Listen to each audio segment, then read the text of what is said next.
창세기 39장 제가 두 구절 여러분이 한 구절씩 나눠서 읽어보겠습니다. 요셉이 이끌려 애굽에 내려가매 바로의 신하 친위대장 애굽 사람 보디발이 그를 그리로 데려간 이스마엘 사람의 손에서 요셉을 삽니다. 여호와께서 요셉과 함께 하심으로 그가 형통한 자가 되어 그의 주인 애굽 사람의 집에 있으니 그 주인이 여호와께서 그와 함께 하심을 보며 또 여호와께서 그의 범사에 형통케 하심을 보았더라. 요셉이 그의 주인에게 은혜를 입어 섬기매 그가 요셉을 가정 총무로 삼고 자기의 소유를 다 그의 손에 위탁하니 그가 요셉에게 자기의 집과 그의 모든 소유물을 주관하게 한 때부터 여호와께서 요셉을 위하여 그 애굽 사람의 집에 복을 내리심으로 여호와의 복이 그의 집에 밭에 있는 모든 소유에 미친지라. 주인이 그의 소유를 다 요셉의 손에 위탁하고 자기가 먹은 음식 외에는 간섭하지 아니하였다.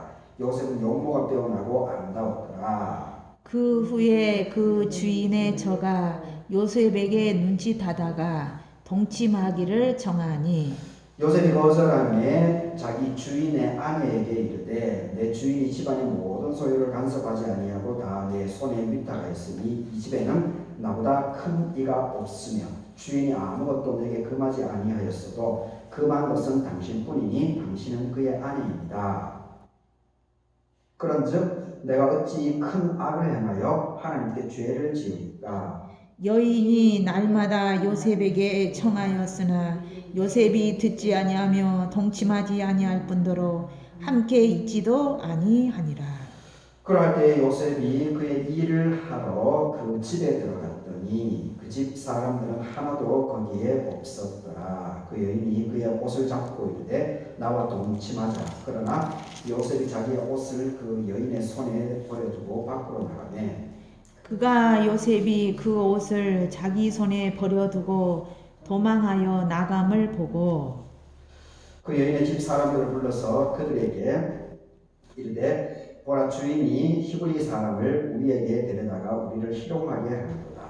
그가 나와 동침하고자 내게로 들어오므로 내가 크게 소리 질렀더니 그가 나의 소리 질러 부름을 듣고 그의 옷을 내어 버려두고 도망하여 나갔느니라 하고 그 옷을 곁에 두고 자기 주인이 집으로 돌아오기를 기다려 이 말로 그에게 말하여 이르되 당신이 우리에게 데려온 히브리 종이 나를 희롱하려고 내게로 들어왔으므로 내가 소리 질러 불렀더니 그가 그의 옷을 내게 버려두고 밖으로 도망하여 나갔나이다. 주인이 그 아내가 자기에게 고하기를 당신의 종이 내게 이같이 행하였다 하는 말을 듣고 심히 노한지라. 이에 요셉의 주인이 그를 잡아 옥에 가두니 그 옥은 왕의 죄수를 가두는 곳이었더라. 요셉이 옥에 갇혔지만은 여호와께서 요셉과 함께 하시고 그에게 인자를 더하사 간수장에게 은혜를 받게 하시매 간수장이 옥중 제수를 다 요셉의 손에 맡김으로 그 재반 사물을 요셉이 처리하고 간수장이는 그의 손에 맡긴 것을 무엇인지 살펴보지 아니하였으니 이는 여호와께서 요셉과 함께 하시니라. 여호와께서 그를 범사에 형통케 하셨더라. 아멘. 아멘.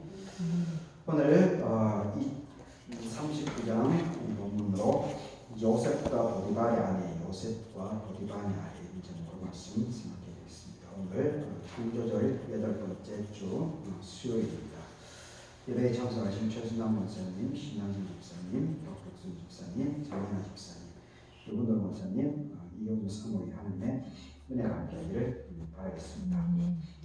오늘 드디어 이제 요셉이 17살이라고 하는 나이에 말도 통하지도 않고 그리고 문화도 다르고 그리고 피부치라고는 아무도 없는 곳에 그것도 노예로 17살이라고 하는 나이에 팔려갑니다. 보통 그 정도 되면 참 기구한 운명이죠. 참 기구한 운명입니다. 17살에 혈혈단신으로 피부치도 없는 곳으로 가야 되니 그리고 요셉은 17살까지 집에서 아주 아버지로부터 어머니 라헬, 아버지 야곱으로부터 아주 이렇게 귀한 사랑을 많이 받은 사람이죠. 사랑을 많이 받고 자랐는데 갑자기 하루 만에 인생이 360도 이렇게 돌변해서 이렇게 아예 모해로 이렇게 내던져졌기 때문에 참 아마 요셉이 아마 끌려가면서도 야 내가 얼마나 오래 살 것도 아마 생각을 하지 못했을 것 같습니다. 우리 자칫 잘못하면은 그냥 목숨이 날아가 버리니 아마 큰 기대를 하지는 않았을 것 같고, 그리고 또 한편으로는 그 형들에 대한 분노심, 이 그런 적개심이 아마 상당히 많았을 것 같습니다. 그런데 성경에 이제 그런 내용들이 전혀 전해지지 않고 있습니다. 요셉이 끌려갔을 때 요셉의 그 감정 이런 상황에 대해서는 성경은 전혀 언급을 하지 않고 그냥 요셉이 어떻게 되었다라고 하는 그 상황, 그 결과들만 성경에 그냥 당당하게 기록해 놓고 있습니다. 그런데 바로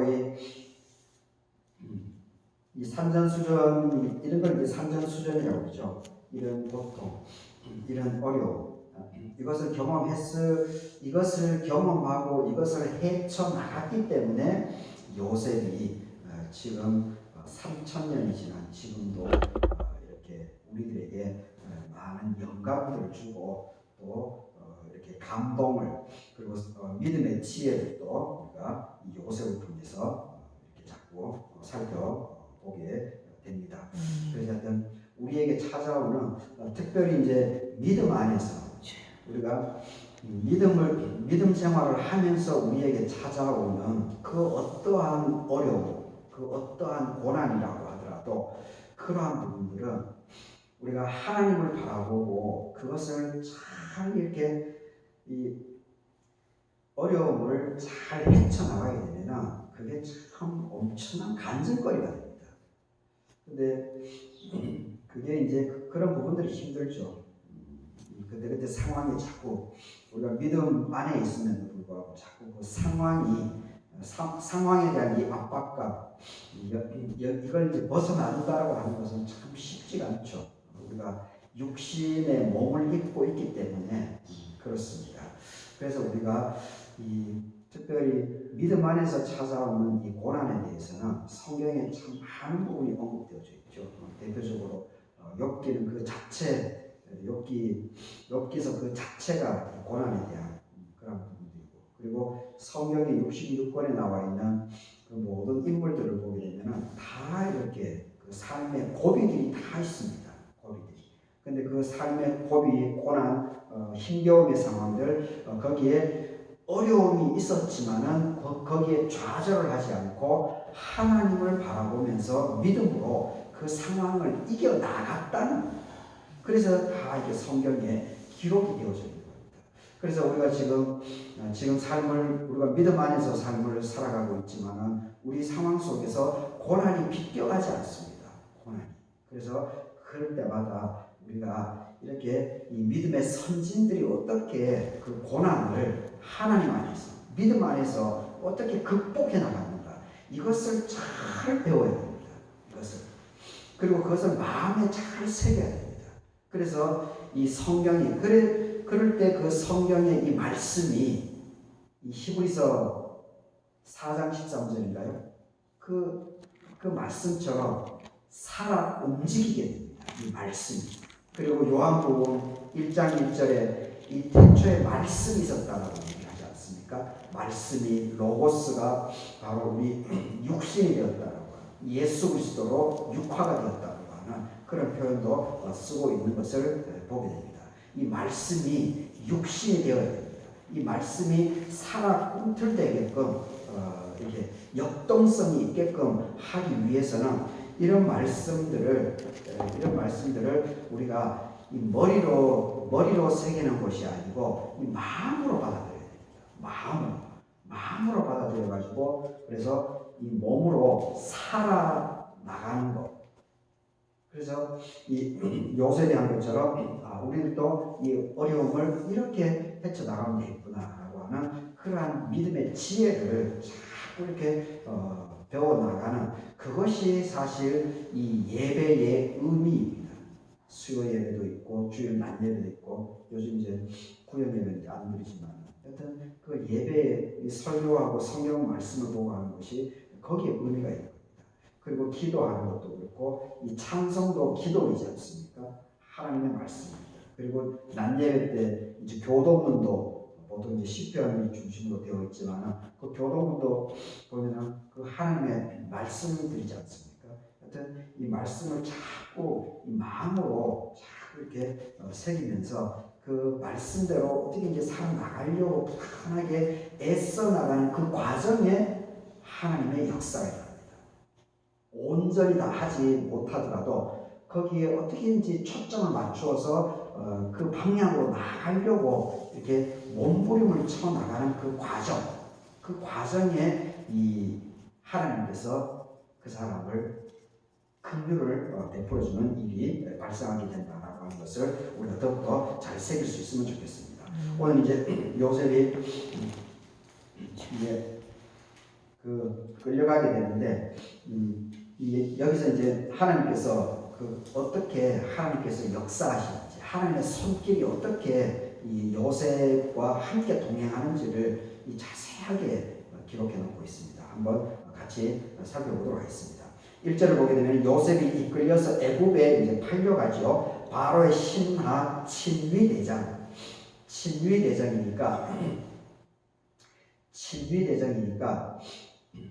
국방부 장관은 이제 나라 전체의 이제 국방 군인들을 전체 통솔하는 거고, 친위대장이라고 하는 것은 임금을 호위하는 대장이죠. 급이 더 높죠, 사실은.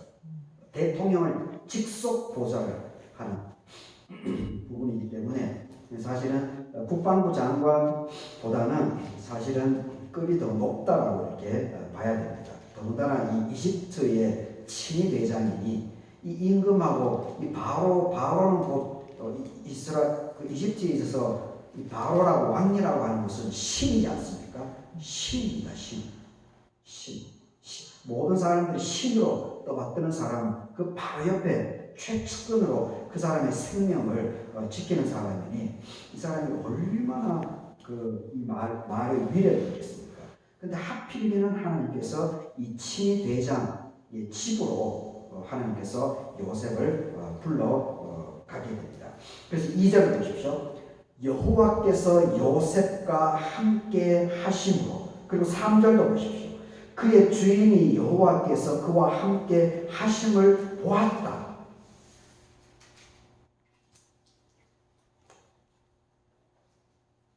참 중요한 고백들이죠. 이 성경에, 그래서 이제 성경을 우리가 자꾸 읽어야 되는 이유입니다. 이 하나님께서 은혜를 베풀어 주었다는 겁니다. 요셉이 보디발의 집 친위대장으로 집으로 간 것은 하나님의 은혜라는 겁니다. 어느 누구도 아니고 하나님의 적극적인 개입이었다는 겁니다. 여호와께서 요셉과 함께 하시는 것. 그런데 왜 요셉과 함께 했느냐? 그거는 모릅니다.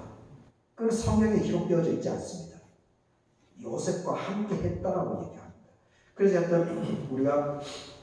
그래서 왜 하나님께서 요셉과 함께 했을까? 이러한 것은 이제 우리가 궁금증이 있기 때문에 요셉의 과거에 대해서 그리고 요셉의 믿음에 대해서 이제 우리가 상상을 하는 거죠. 상상을 해서 그것을 이제 풀어서 이제 설명을 해주는 겁니다.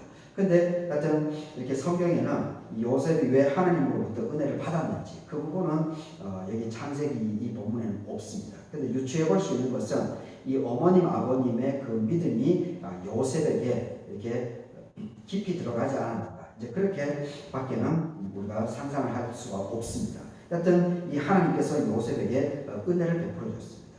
그래서 우리 삶들도 언제나 하나님 저에게 은혜를 베풀어 주시옵소서, 하나님 저와 함께 해 주시옵소서, 제 상황은 이러한데 아버지 하나님께서 늘 항상 함께 해주시고 지혜를 주시고 명철을 주셔야만 내가 이 고비를 넘길 수 있겠습니다. 라고 늘 항상 하나님께 우리가 하소연을 해야 됩니다. 하나님을 향해서 기도를 늘 할 필요가 있습니다. 요셉과 함께 하시기 때문에 그가 형통한 자가 되었다. 이렇게 합니다. 형통한 자. 요셉이 잘났어. 요셉의 실력이 있어서 요셉이 능력이 있어서 형통하게 일이 잘 풀려져 가지 않았다라고 얘기합니다. 그런데 또 일이 잘 풀려간 것도 아닙니다. 그 보디발의 아내가 유혹했다가 요셉이 넘어가지 않으니까 오히려 요셉에게 죄를 뒤집어 씌우죠. 없는 죄를, 성폭력에 대한 것을 죄를 뒤집어 씌워버립니다. 형통한 게 아니죠. 그런데 결과적으로는 오히려 그것이 형통한 길로 가는 하나의 과정이었다라고 하는 것을 우리는 알고 있죠. 그래서 여튼 이것을 보게 되면 요셉에게 겹겹이 계속해서 고난이 계속 찾아왔죠. 겹겹이. 이집트로 팔려갈 때부터 그 이집트에 팔려간 이후부터 13년 동안입니다. 13년 동안. 13년 동안에 계속해서 고난이 요셉에게 계속해서 찾아옵니다. 계속해서. 참 생각을 해보십시오. 13년 동안 이 고난이 계속해서 찾아온다라고 하는, 그러면 사람이 이게 쉽게 그게 그 과정을 이겨낼 수 있겠습니까? 그냥 막 넉다운이 지쳐서 하나님을 바라볼 수 있는 그것조차도 사라질 수밖에 없지 않겠습니까? 13년. 그런데 참 감사한 것은 요셉이 13년 동안 아둥바둥 하나님을 바라보면서 아둥바둥 그 고비고비들을 어떻게든지 하나님을 바라보면서 그 고비고비들을 하나님을 바라보니까 하나님께서 그때그때 넘겨나가게끔 했다는 겁니다. 그래서 결과적으로 형통하게 된 거죠. 결과적으로. 근데 그 과정은 형통한 것이 절대 아니었습니다. 그 13년이라고 하는 그 고난의 세월이셨습니다. 사도 바울도 우리가 그냥 다마색 도상에서 예수 그리스도를 그 빛을 보고 그리고 눈이 멀어지고 그리고 3일 동안 눈봉사가 되었고 그리고 눈이 3일 뒤에 눈이 떠진 이후로 이 사도 바울이 곧바로 변화가 일어난 것처럼 우리는 착각합니다. 그런데 절대 그렇지 않습니다. 사도 바울도 그 변화된 이후에 일단 기본적으로 3년의 공백 기간이 있습니다. 3년의 공백 기간이 있습니다. 성경에는 그것이 구체적으로 딱 이렇게 기록은 안 되어져 있지만 이 성서신학 200년 동안 연구된 이 성서신학 신약 성서 신학을 통해 가지고 그것이 자세하게 밝혀졌습니다. 아라비아에서 3년의 그 공백 기간이 있습니다. 그리고 이제 복음을 증거하는 그런 일을 하게 됩니다. 또 고난이 찾아옵니다.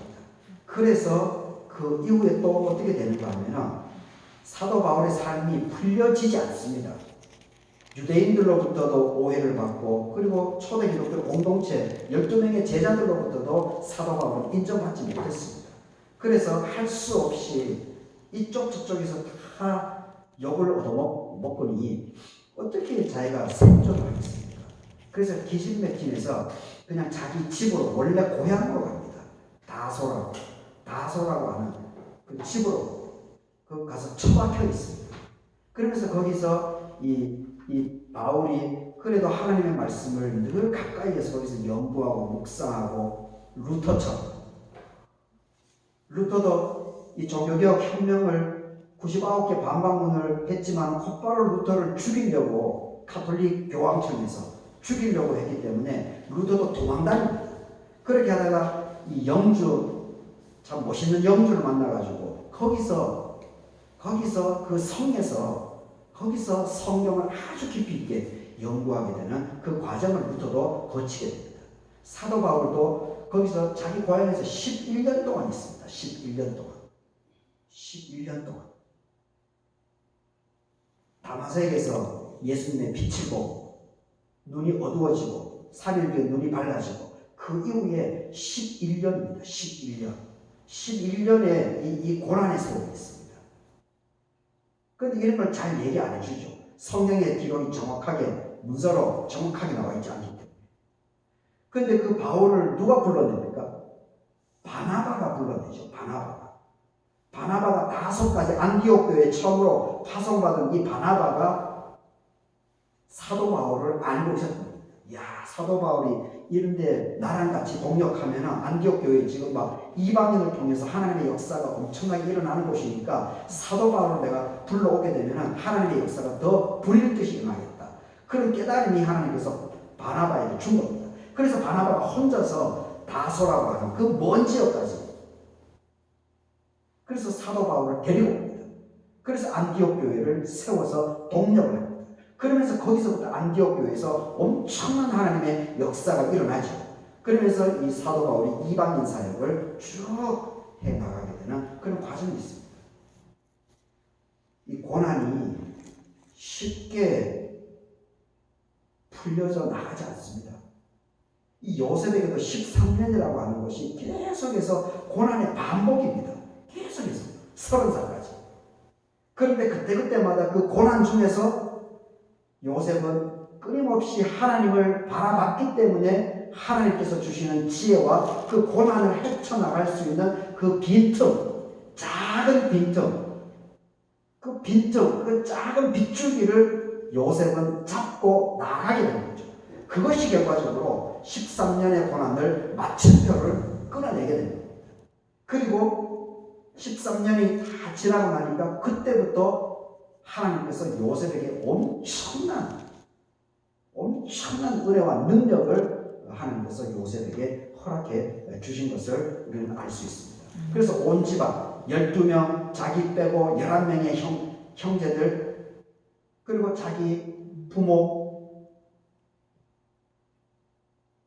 온 가족이 다 구원받게 되고, 그리고 요셉을 통해서 하나님께서는 이스라엘이라고 하는, 처음에는 60명이 가지만 나중에는 60만 명, 450년이 지난 다음에 60만 명으로 늘어나서 하나의 민족을 만드는데 하나님께서는 이 요셉을 들어 쓴 겁니다. 그래서 그 큰 사람으로 만들기 위해서 이 13년이라고 하는 이 고난의 세월을 오히려 단련시킨 것이 아니겠습니까? 모세도 40년 동안 80년 동안 하나님께서 훈련하지 않았습니까? 80년 동안. 그래서 이집트에서부터 450년의 노예 생활을 끊어낼 수 있는 그런 지도자가 모세가 될 수 있었던 것을 보게 됩니다. 여하튼 이 하나님과 함께 한다라고 하는 것, 여하튼 우리에게 고난이 찾아오는 것, 이것을 그냥 재수 없다. 이런 말은, 믿음 안에서 이런 말은 절대 하면 안 됩니다. 재수 없다. 그런 말은 절대 하면 안 됩니다. 고난이 은혜다. 야고보서에 그렇게 나와 있지 않습니까? 그러니까 이 고난이 재수 없는 것은 그 고난을, 그 상황에 빠지기 때문에 그렇습니다. 고난 뒤에 역사하신 하나님의 손길, 하나님의 역사하심, 이것을 항상 놓치기 때문에 조금만 힘들어도 아이고 재수 없어.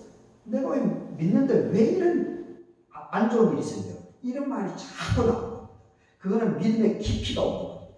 성경의 하나님의 역사하심을 모르기 때문에 그렇습니다.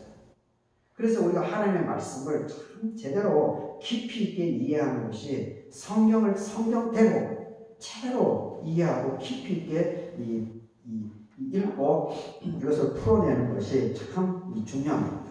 여호와께서 요셉과 함께 하심으로 그가 형통한 자가 되어서 그의 주인 애굽 사람의 집에 있게 되었다. 포티발의 집에 가 있는 그 자체가 하나님의 은혜라는 겁니다. 그리고 형통함이라는 겁니다. 그리고 13년 동안에 올 이 모든 고난, 이 자체도 하나님의 은혜 가운데 하나님의 손 안에, 하나님의 보호 아래에 펼쳐진다는 겁니다. 이것을 벌써 여기서부터 초반부터, 요셉의 고난의 초반부터 이것을 벌써 성경에서는 제시해주고 있습니다. 우리 삶도 이대로 적용할 수 있다는 겁니다.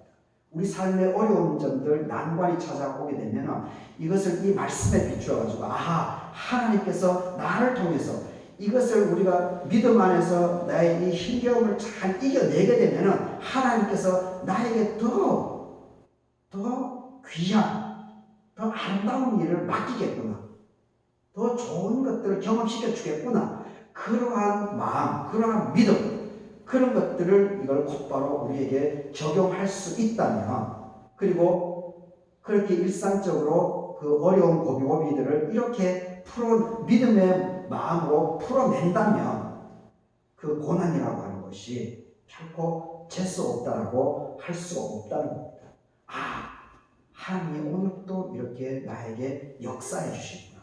하나님께서 또 이렇게 정신 차리라고 나에게 사인을 보내주시는 거구나. 이렇게 우리는 믿음 안에서 이렇게 해석하는 것이 아니겠습니까? 이 대표적인 것이 요셉이 바로 오늘 이 39장에서 바로 그 모습을 그대로, 물론 이제 계속 요셉의 이야기가 쭉 이어져 나가지만 계속해서 이 초점을 가지고 이 요셉의 모든 것을 바라볼 줄 알아야 됩니다. 3절에도 이제 그의 주인이 여호와께서 그와 함께 하심을 보고 있습니다. 이 참 중요한 겁니다.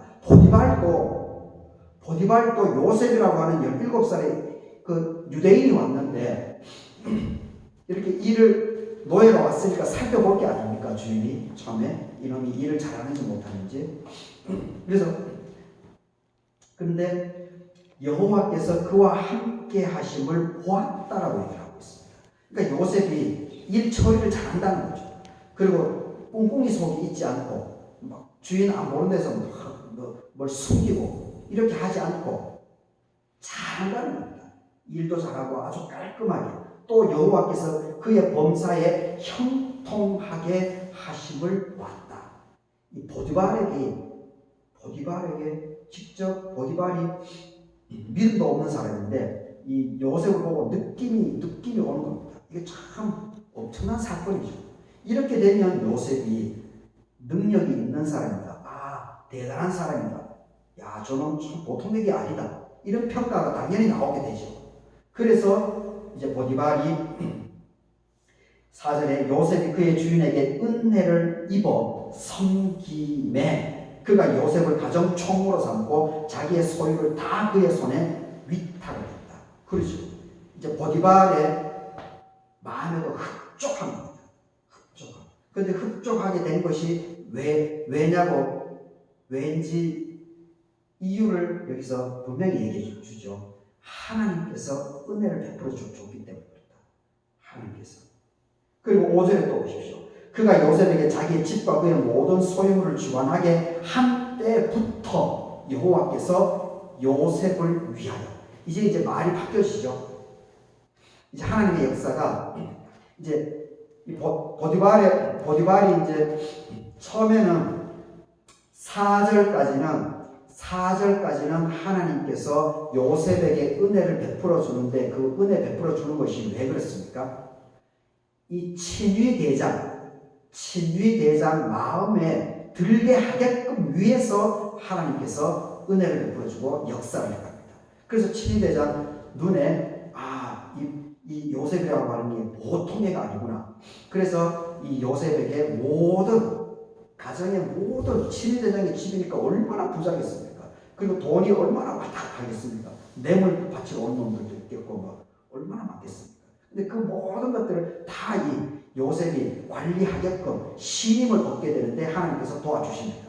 그리고 그 다음에 이 모든 것들을 다 그 보디발의 그 모든 집안의 것들을 다 총괄하는 그 직무를 이제 받게 되니까 이제는 성경에서 5절에서 어떻게 얘기합니까? 여호와께서 모든 소유물을 주관한 그때부터 가정 총무가 된 그때부터, 보디발의 집안의 총무가 된 그때부터 여호와께서 요셉을 위해서, 이제는 요셉을 위해서라고 이렇게 표현하고 있습니다.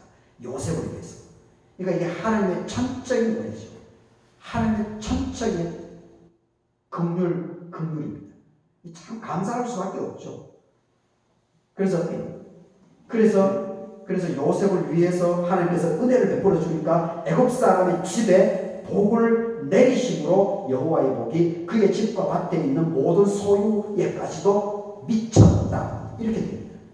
그래서 우리가 이 교회에서 예배에 집중하는 것, 하나님의 말씀에 집중하는 것, 이것이 참 중요합니다. 왜 그렇습니까? 이 원리 그대로입니다.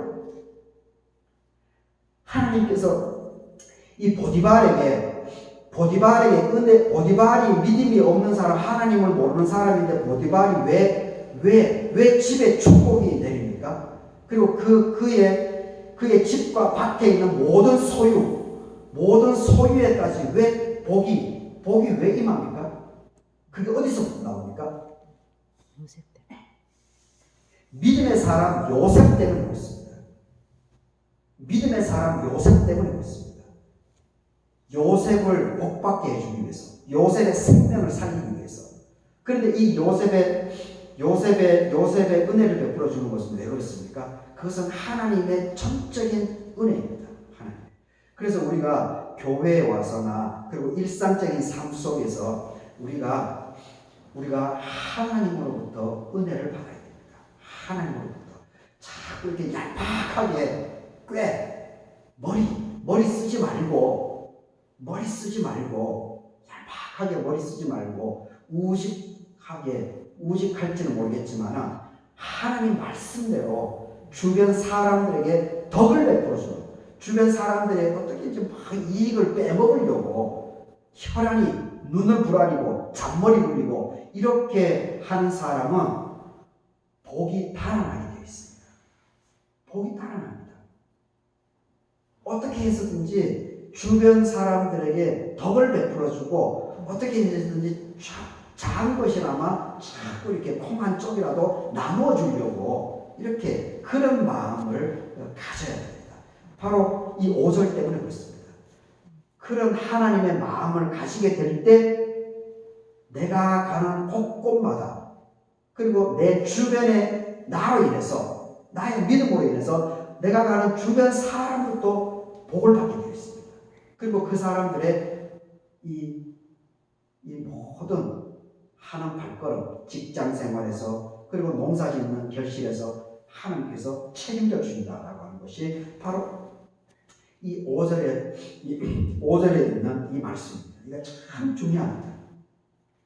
그리고 이제 7절부터 마지막 23절까지는 이제 보디발의 아내에 대한 이야기입니다. 보디발의 아내에 대한. 요셉이 17살이니까 17살이고 보니까 아주 똘똘하고 야무지고 일 처리를 잘하고 이렇게 되니까 이 보디발이 친위대장이니까 집에 있을 일이 거의 없겠죠. 임금 이 바로를 위해서 늘 바로 옆에 경호대장으로 늘 붙어 다니지 않겠습니까? 그 집에 오더라도 가끔